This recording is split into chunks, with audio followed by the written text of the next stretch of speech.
Meet the most beloved man in Seattle. That's what the NAACP calls this man, Jay Taylor.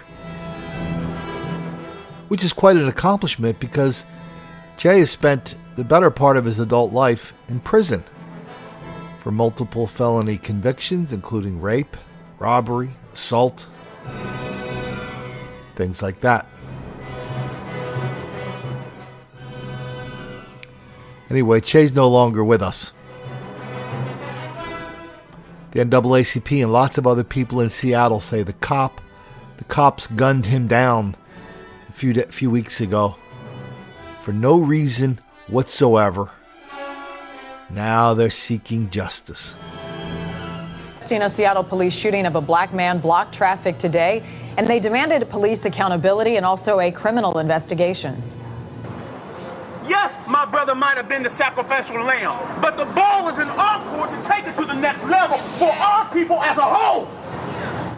Dozens of people gathered, many carrying signs outside police headquarters to protest the shooting of Jay Taylor on Sunday in Seattle's Wedgwood neighborhood. They marched onto 5th Avenue at Cherry Street. They blocked the intersection. Police bike patrols did escort the marchers, stopping traffic for them. The protesters called for the 2 officers who fired at Taylor to be criminally charged. I think that we do need to show the community and the police that we are tired, we are fed up. This is the 3rd homicide that has taken place. We had Aaron a while back. We had Eddie Johnson that was killed by the police as well. Now we have Jay Taylor. Something has to stop. It has to stop all the way around the board, not just the police killing us, but us killing each other. It has to stop. And on Sunday, officers conducting surveillance approached Taylor and reportedly ordered him to show his hands and get on the ground. Dashboard cam video appears to show him ignoring those commands and then leaning into his car. So this is how it happened. The cops were on a stakeout in Seattle, and they saw this dude with a gun and a holster. Pretty soon they identified him as Marvin Hunter. Oh, by the way, Jay Taylor was so popular and so well beloved, he didn't have one name. He had at least 2 names. Anyway, so they knew he was a bad guy with a long and violent history. Rape, robbery, assault, including weapons.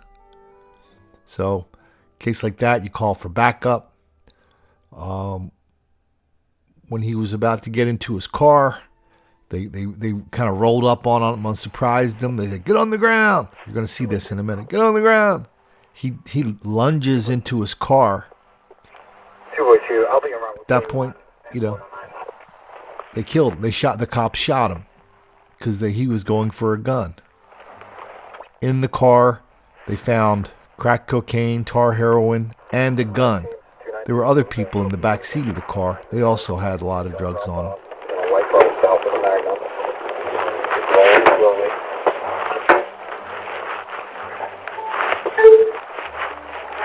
White car with a shot for the Magnum.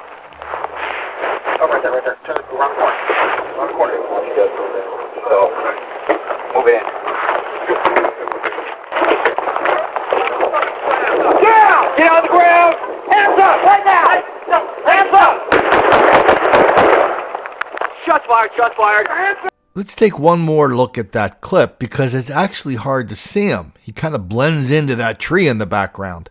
But clearly, he kind of puts his hands up, at least initially. He raises his hands up, maybe above his waist, maybe almost to his shoulders. But then he puts them down and he lunges into the car.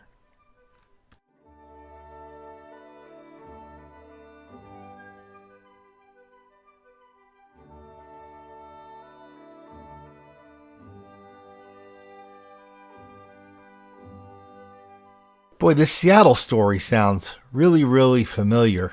It sounds almost identical to a story we did in December, about 15 months ago in Philadelphia.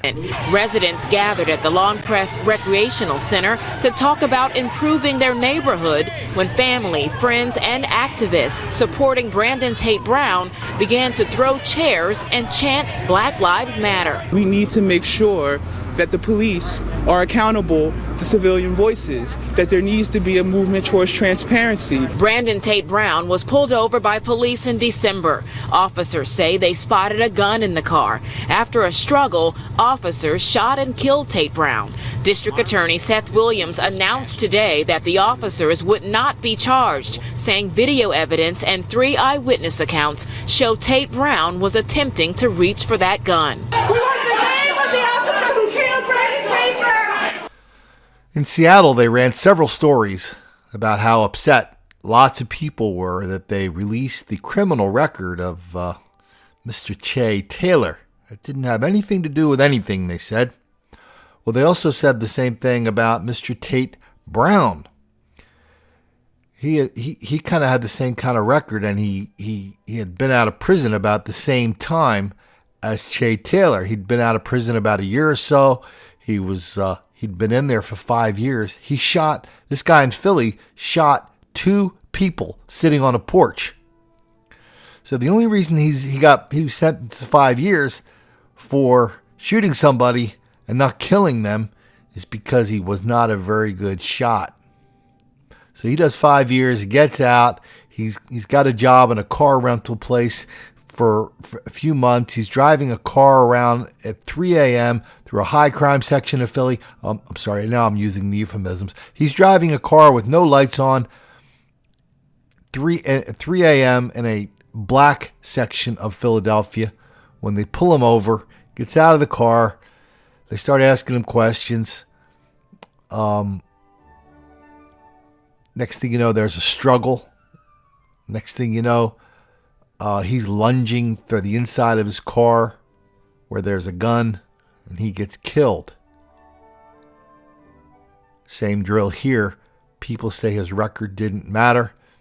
His record of violence, he had a gun, that didn't matter. Police are not the judge and jury. So how many cases have we seen like this in the last month? Let's count them down. We saw the case in Albany, New York. 3 black women said they were attacked by 20 white people on a bus. The white people called them racial names. That was a hoax. St. Louis, a family said cops pulled guns on them on the way home from church and yelled at them. Looked at the video. That was a hoax. These are all the last couple days. Raleigh, North Carolina. Cops try to stop a convicted felon for drugs. There was a warrant out for his arrest. He runs. They catch him. They fight. The convicted felon reaches for the cop's gun, reaches for his own gun. They kill him.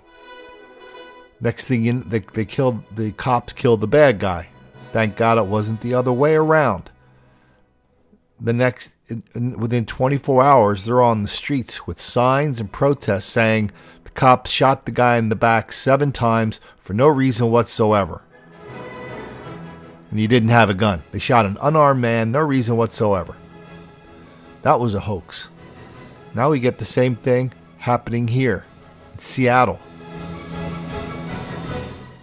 Che Taylor. I'm having trouble keeping all these hoaxes straight. But they're all kind of the same, aren't they? I mean, whatever the details of the case, the reporters show up, they uncritically repeat whatever lies that the people holding a sign say. When we release the video, we find out it's all a hoax. The other day in Albany, the local newspaper ran an editorial about their hoax. It took them a month to figure it out. We figured out in 3 days that the whole thing was not true because the violence in Albany is black on white, not white on black. But now they're saying, okay, maybe our thing wasn't a hoax, but you know what? It's all happening all over the country, and that's not a hoax. And anybody who says all this black mob, who say this white on black violence doesn't exist, that's absurd.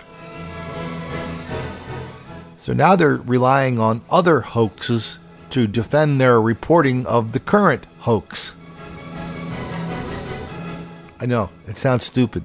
That's about as stupid and as silly and it gets. That is what's happening every day when we pick up a newspaper and we read that black people are relentless victims of relentless white racism all the time, everywhere. That explains everything, especially why cops are always picking on black people for no reason whatsoever. We saw that in this video here in Philly. We saw it in Seattle, happening every day. It's the greatest lie of our lifetime. That's why we're doing these videos. That's why I want you to share it. Like this video, subscribe to this channel. Get Don't Make the Black Kids Angry. Read it.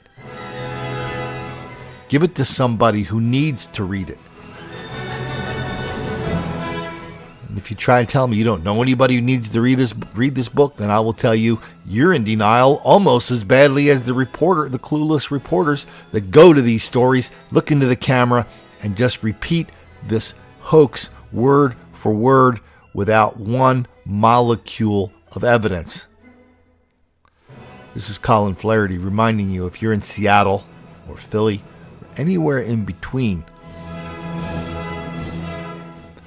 where they have clueless reporters and complicit public officials, I just want to remind you of one thing. Don't make the black kids angry.